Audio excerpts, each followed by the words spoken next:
He plunned the placard for 20 years. The shocking confession of an avenged lover. The first time I really fell in love. And don't laugh. I was 22, 23. I met her on the internet. She went by the name Raka. I tried to be her friend, but she always treated me coldly. She disappeared for a while, but returned. She said she left because she was afraid to get too close. I shrug. We admitted that we fell in love with each other and then had cybersex. I looked confused. As we got closer, I fell in love. She said she loved me, said we were connected by soul, but not in this life. She has also repeatedly stated that she is looking for a best friend with cyber benefits rather than a relationship. Then she started telling me deeply personal things. She then admitted that she enjoys a lot of perks. People from our online community. Those who knew how I felt because I confessed to them, who apologized to me but did not regret it after the fact. Some people are from different communities. The way she excitedly described her hunts, and then never thought about them again unless they ended badly. Then she came back to me. I'm breathing heavily. She told me that she was happy with me, but didn't want to make any commitment. I was simply her best friend. So I heard about all her victories, about her struggle with cyber dating addiction. I tried to help her even though I knew it would mean the end of my satisfaction. Then, she left again, for no reason. She returned a moment later after I had left. Then she left again. I never heard anything more about her. This was 20 years ago. I never looked for her. I respected her privacy, but I never knew if she was scared again or turning on me, or even if she was a he, acting out her true gender online and afraid to come out. I pause. If they weren't underage, I would understand. But the lack of answers hurts, and she treated me like a consolation prize. She was only interested in me when her latest passion was not around. Then she forgot about me in the middle of the conversation, and if she was refused, she would come to me for consolation. I felt very used and unappreciated, as if I was just her toy and sounding board. At the very least, I would like to get answers. I sit in front of the monitor, looking at the screen on which her old nickname is displayed. Raka. 20 years have passed, but I still remember her cold attitude and how she used me. Now it's time to return everything she gave me, with interest. After years of suffering and unanswered questions, I decided to find her. Modern technology has allowed me to find out who she really is and where she lives. I created a fake social media account posing as an attractive and successful businessman.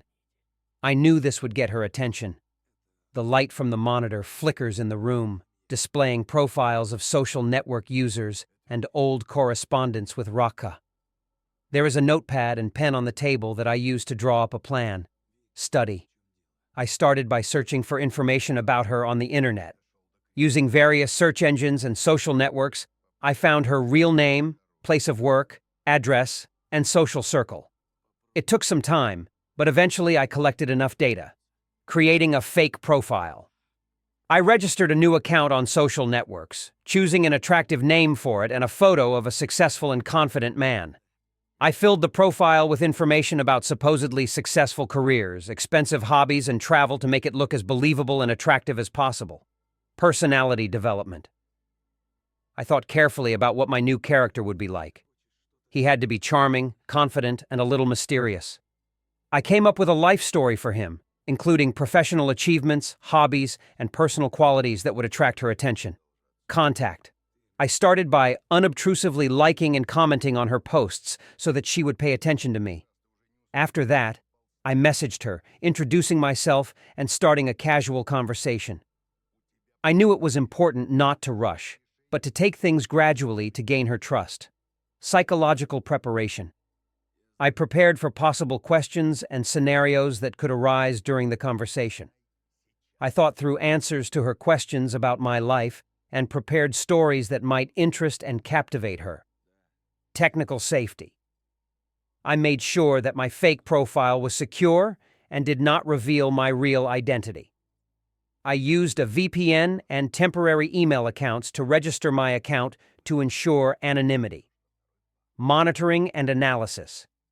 I monitored her reactions and behavior during our communication. This helped me adjust my strategy and approach it even more carefully and thoughtfully.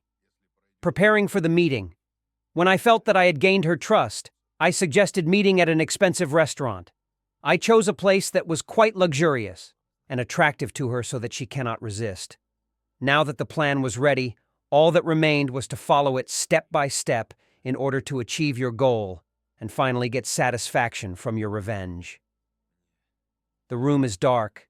There is a night city outside the window. A lonely lamp on the table shines, illuminating my notes and monitor. I sat in a chair, clutching a notebook in my hands, thinking about every step. First contacts. I started with simple steps. I waited a few days after creating the fake profile so that it didn't look freshly registered. Then he started liking and commenting on her posts. The first comment was under a photo of her from a recent trip. "What a wonderful place. Looks amazing." I knew she would appreciate the compliment and hoped it would get her attention. First message. When she responded to my comment, I wrote her a private message. "Hello. I saw your photo and couldn't help but write. I also love to travel. How do you like this place?" I wanted the conversation to start casually, without pressure.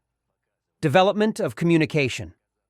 She responded a few hours later, and I began to develop a conversation. I told her about fictional travels, shared photos from the internet, and gave the impression of a successful person who was passionate about life. Gradually, I noticed that she began to open up, share her thoughts and feelings. Building trust. I knew it was important to gain her trust.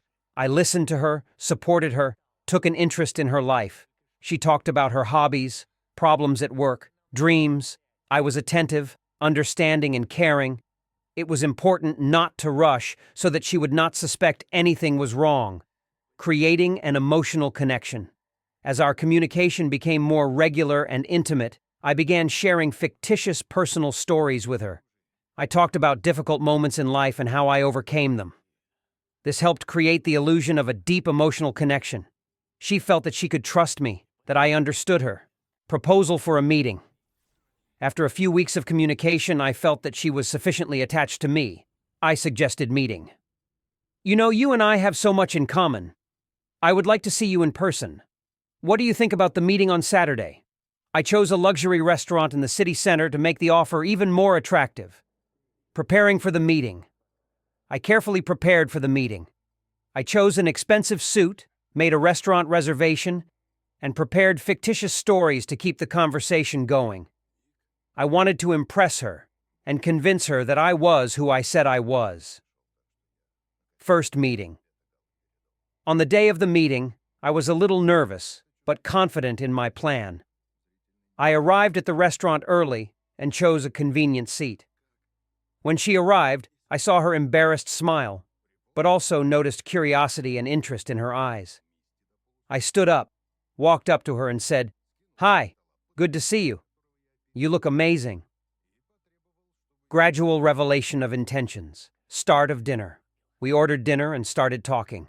I was attentive and charming, sharing made-up stories of my successes and travels. She was captivated, laughing and smiling back. Gradual revelation of the truth. As the evening progressed, I began to gradually introduce elements of truth into the conversation. I told stories that hinted at my past pain and betrayal. I talked about how hard it was to trust people after I was used. She listened attentively, not suspecting that he was talking about her. Opening cards. By the end of dinner, I felt that she was relaxed enough to trust me. I decided it was time to tell her the truth. I looked into her eyes and said, "Do you know why I wanted to meet you? Because I already know you. I know very well." Shock and realization. Her face changed when I started talking about our past, about her games and manipulations. I saw her eyes widen in shock and realization. She tried to say something, but I continued. "You used me, played with my feelings, and I decided that you deserve to know what it's like to be used." Completion of revenge. I ended my speech with the words, "Now you know how I felt. And now you know that I will never again allow myself to be a toy in someone's hands." I stood up, leaving her sitting at the table in a state of shock and confusion. I left feeling a mixture of satisfaction and sadness that I had to go to such lengths to finally find peace. Now I knew that she understood what it was like to be used and abandoned, and perhaps this will be a lesson for her that will change her life.